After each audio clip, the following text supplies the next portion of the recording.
Сайн байна уу? Одоо би ээжээсээ асуулт асуунаа. Өнөөдөр энэ ээжээсээ подкаст хийж асуунаа. За өөрөө танилцуулаарай.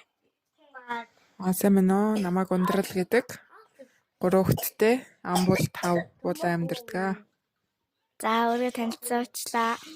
Одоо шууд асуултаа эхэлцгээе. Одоо юу ээжийн талаар асуунаа. Ер нь та багтаа ямар байсан бэ? Багын үеэ яриач.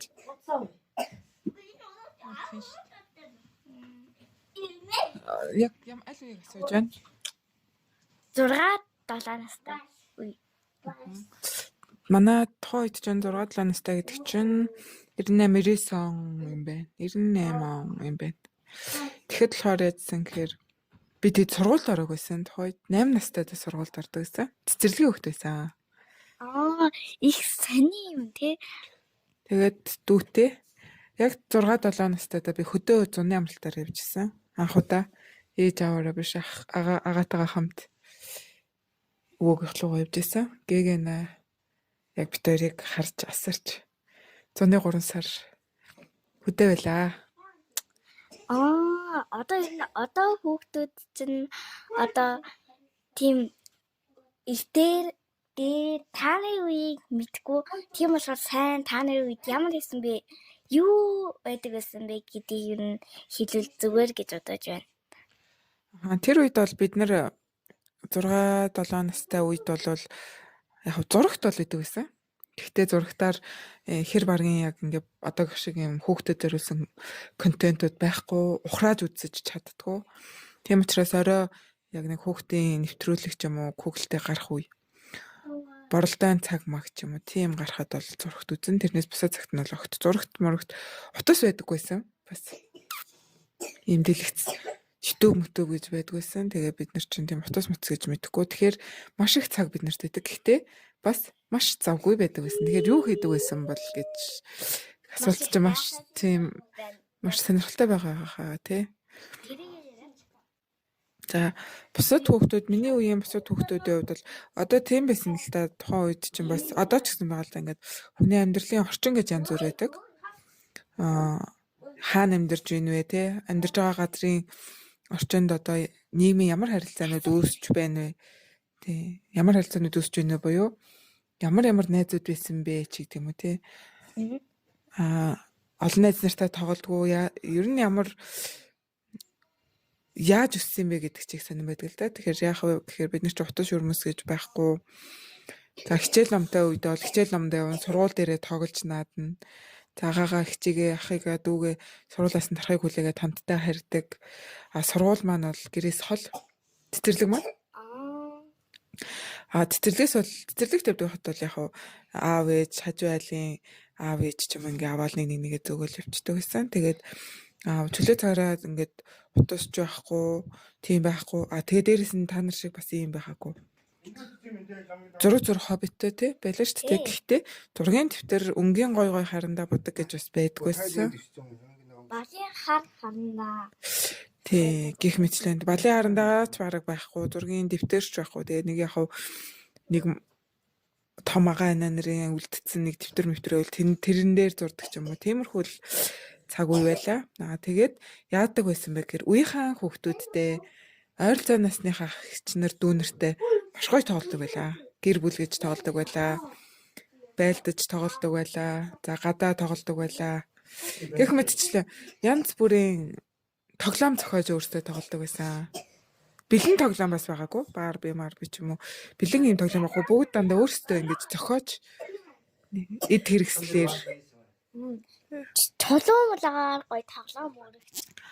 Сав суулга муулга аяг шанагч байт юм уу. Тэгээд чулуу молоо тиймэрхүү марлал одоо ингэ тоглож тэрэг одоо нэг ус төрдөг тэрэг гэдэг чтэй. Тэрий чи машин гэж нэгээ төрж тоглоно ингээл. За өвөл болохоор чин нөгөө плетигний нэг юм тавцан тавиур байдаг гэсэн байхгүй юу? Тим юм чин чарга гэл уулын орой дээрээс гулсаал. Гэх мэтчлээ иймэрхүү одоо ахын зүйлсийг өөрсдөө сэтгэж одоо тоглоом болгож их тоглодог. Ээж аваасаа хараад бас тиймэрхүү байсан. Гэхдээ нөгөө 6 настай жоох хүүхд учраас ах эгч нар маань мэдчихэж байгаагүй л дээ ах нар маань харж хандаж ингэж тоглохыг зааж ингэж тоглодог байлаа. За ер нь айлын ганц эмэгтэй тийм болохоор ер нь ямар гэдэг юм бэ? Доороо эмэгтэйдүүдээ дээрээ ихчтэй болохыг хүсдэг байсан уу? Нэгэн төрцөн тэгээ дээр ихчгүй байсан л да. Тэгтээ яг боддог л хэрвээ ихчтэйсэн бол ингэх байсан тийх байсан гэж их юм боддог байсан. Тэгээ сүүлд болохоор уг нь охин дүүтэй болчих юмсан гэж их бас бодож исэн чинь болоогүй. Айлаасаа бол дөрүүлээ дээрээ ахтай доороо 2 эрэгтэй дүүтэй болсон. За тэгээ байжсэн чинь доотлын 5 насаар дүүдэг болохоор их асарж масарж мэдэхгүй. Яг дүүтэй бол гоё тоглож наадаал ингэдэг гэсэн өөрөө жоохон юмсан болохоор тэгсэн чинь 11 настай байхад манай хамгийн бага дүү төрөөд ээж нь юу яасан. Ээжтэй тусалж одоо дүүгээ бараг ээж шиг ингэж харж хандаж хайрлж шээстэй давыг нугааж хоол ундыг хийж өгж агаар салхинд гаргаж гэх мэтлээ ингэж ээжтэй их тусалдаг болсон өсвөр насны дээрээ. Их би тааж байсан юм байна те. За ер нь ээж аав ч юм уу одоо багын дурсамжаас хамгийн гоё дурсамж нь ер нь ямар дурсамж бэ? Надад маш их дурсамжууд байдаг л да. За ингээ хамгийн эхний дурсамжаасаа ярих гэвэл бараг 2-3 настай үеийнхээ дурсамжууд миний ойд байдаг. Гэтэ зурвасхан маш гоё мөчүүдийг сандаг. За намайг ингээд нялх үе байхаас эхлээл ээж маань бидэд өдөр айгуу сайн унтдаг.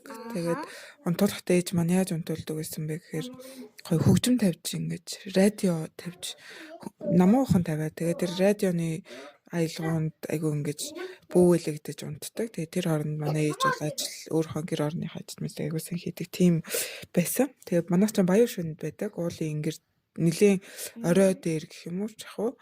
Тэгэнгүүт нөгөө зуны болон намрын өдрийн нар маш гоё ингэж шингэж жаргадаг. Одоо орой болохтой ингэж уулын цагаар орж жаргадаг штэ тий. Тэгэхдээ ингэ маш гоё жаргадаг тийм харууцтай одоо юм газар манайх ингэж байж амьдарч одоо манай хашаа байшин маань байдаг гэсэн. Тэгээд манай гэрийн том өрөөний цонхоор 2 өрөөтэй л дөө. Том өрөөний цонхоор болохоор тэр одоо жаргаж байгаа нарны алтан шаргалт туяа маш гоё тусдаг байсан. Тэг би их бас их унтаж нойр ихтэй хөөхтэйсэн. Тэгээд нэг ийм дурсамж ерөөсөө миний нүдэнд ой тойндоо аюу тод үлдсэн. Тэрний үгээр тэр гоё алтан шаргалнаар ингээд цонхны цаанаас тусаад бүр ингээд улаан улбар шар тийм маш гоё туяатай. Тэгээ би тэрийг хараад тэгээ хөгжим ингээд нойрноосоо сэрж байгаа байхгүй юу. Тэгээ тэр туяаг хараад тэгсэн чинь радиогоор гоё дуунууд ивтэн. Тэгээ тухайн үед болохоор саран туяа. За одоо ёстой нөгөө нэг хурд мурд итгэжүүлээ ингээд хууччлын ингээд юм дуу яваад. Тэгээ тэр дууны 3 настай хөгтчтэй. Тэр дууны үгийг ингэж ухаж ойлгох гээд ингээд өөрөө төсөөлөд яг тэр төсөөлөл надад байдаг байхгүй юу. Тэгээ тэр одоо баг тэр зүүд толгоон дотор төсөөлөгдсөн төсөөллийн зураглал бас байдаг. Хэрэв үнэхээр мундаг гоё зураач одоо зурдаг уран бүтээлчсэн бол би одоо энэ ой танд байгаа зүйлээ зурч чадна. Гэхдээ одоо бол зурч чадахгүй яг ингээд ой танд маань л айгүй тод байдаг. Ер нь баг зураачаад хэлээд яг ийм юм байдаг. Яг ингээд зураачаар төрслүүлж бас болох юм тий. Тийм. За тийм дурсамж байдаг. Тэрнээс хойш ер нь бол маш их дурсамж байдаг л да. Би болохоор юу байсан юм аа? Манайх болохоор айгүй их нүүдэг айл байсан. За анх намайг төрөхөд бол за баян шүнд байсан. Тэгээд одоо энэ юу штэ төмөр замын одоо 5 давхар саарл байрнуудад бас амьдарч исэн. 2, 3, 4 мөрөө настай хад одоо амьдарч исэн. Тэгээд тэрнээс хойш баян шүнд байжгаад нэг том нүүдлээсэн. Гэхдээ ээж нь 1-р анги буюу 8 настай байхад 1-р ангид ордог жил чинь манайх юу л 13-ын тэнд нүүгээд 33 дугаар сургуульд орсон. Тэгээ байжсэн чинь манай аав налаах руу томилтоор ажиллахаар болоод манайх налаах руу шилжтэй. Ер нь зөндөө их шилжиж нүүжсэн юм байна тий. Тэгээ налаахт амьдарч байхдаа ч гэсэн буурай болохоор 3 удаа сэлгсэн. 3 газар одоо нүүсэн гэсэн үг. Тэгээ сүүлд нь яг манай хамгийн бага дүүг төрөх үед манай хашаа байшин болохоор манай ээж жирэмсэн бахта бариад ээж аав одоо ингэ хүмүүсийн тусламжтайгаар барьсан. их ажилсаг хүмүүсээс юм да. Тийм одоо ингээд анхныхаа одоо өрх одоо байшин саваа өөртөө барьж байна гэдэг их гоё тухайд их гоё юусан. Маш гоё мэдрэмж байсан. Намар бидэд байшинд ороод манай 44 сард төрөөд гэх мэтчлэн маш гоё дурсамжууд бас гарч ирнэ. Тэгээд тэрнээс хойш ч буцаа дот руу нүүж орж ирээ Жоковт ирсэн. Тэгэхэд бол бас л аавын ажлыг дагдаг л да ер нь бол. Ер нь аавын ажлыг л дагаал явдаг юм шиг энэ да. Тий, хот руу шилжээд ажилд орсон чинь манайх ялцч хотод ирэх ёстой болоод хотод ирсэн. За Жоковт нэлээд суурьшмал амьдарч аваад зуныхаа амралтаар бас имэйлд за тэрний дараа нь болохоор эхлээд болохоор юу байсан шараад зуны амралтаараа нөгөө объект байшин машинтай тэнд бидэдэг ажил сургана гээд зуны амралтаар тийшээ гардаг хүүхдүүд тоолж нааддаг. За тэгээ байжсэн чинь гудамжинд тухай үед одоо би бол хүүхдүүдэд нийлж тоглолцдог байсан. Гэртэл байдаг. Ингээ хоолунд юм гээл айлын том охин учраас манай эрэгтэй дүүнэр болохоор ерөөсөө гудамд гараад хөлбөмбөг тоглолцдог, дугуй унаад явдаг. Тий манай ах бас нөгөө танад үч аймаа хөл бөмбөг их дуртай тоглох дуртай. Тэр штэ ер нь тэгэл. Тэгээд би тэд юу байсан юм аа. Жокоосаа дараа нь болохоор Баянзүрх дүүргийн тэнд амьдарч байсан. Тэгээд хамгийн сүүлд Сапород ингээд нүүж шилжиж ирж амьдарч байсан. Тэгээд төрөг байж байгаа. Бүтээсэн мэдгээ. Ер нь дуртай дурсамж нүүх тоолонд ер нь шин байшны дурсамж үлдсэн байна тий. За тэгээд одоо ер нь одоо та ээж болсон 3 хүүхэдтэй болсон юм чинь ер нь хүүхэдтэй өвчтөд ямар идэг вэ? Маш хэцүү байдаг. За би одоо л ингээ 3 хүүхэдтэй хамгийн том нь 8 настай, 6 настай, 2 настай гэд 3 хүүхэдтэй л дээ.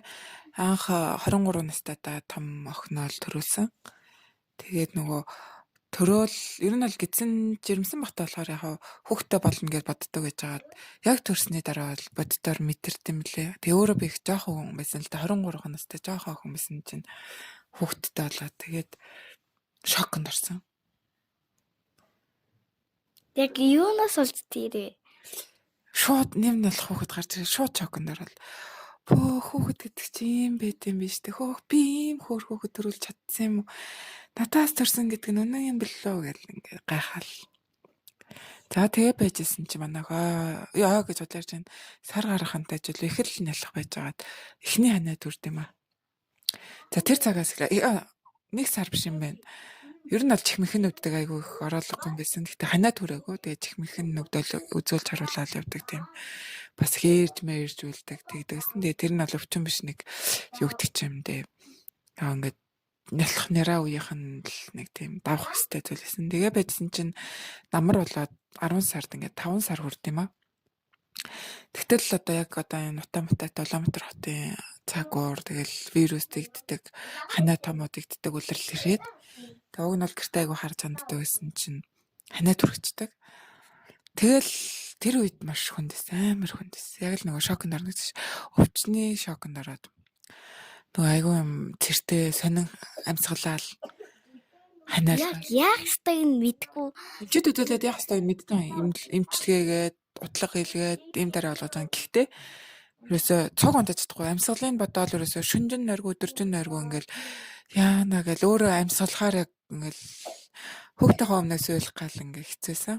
За тэгээд ихнийхээ хүүхдэр бол ингээл янз янзын даваануудыг даваал тэр болгоно маш хэцүү ингээд яах вэ гэл гүйлгээл нэг бөөлчих ч юм уу янз бүр юм бол бараг уйлал яана гэл гэл тэгжсэн. За 2 дахь хүүхд төрсөн чинь манай хүү бас л их ороолго хон. Байж байгаарай.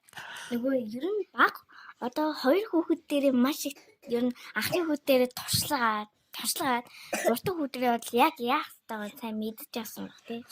Ер нь бол гэхдээ өвчин гэдэг чинь тоглоом биш л дээ. Энэ цочин нээж нь байхгүй нөхөд юм аа. Одоо энэ манай баг ингээд ярьж байгаа. Энэ хүүхэд бол манай хайралтай. Одоохондоо нэл хайралтай. За буцаа үзэж байгаарай. Битэрийн подкаст одоохон дуслаа. За тэгээд яг туршлага сууна гэж яг зөв хэлж байна л да. Туршлагатай болох үед болсон. Гэхдээ хүчин гэдэг чинь тоглоом биш те. Ханаа томооч гэсэн жижигхэн ч боловч хүн өвдөж байна гэдэг чинь хэцүү шүү дээ. Тэгээ хүүхдүүдийнхээ өвдөө зовхыг харах бол үнэхээр хэцүү байдаг.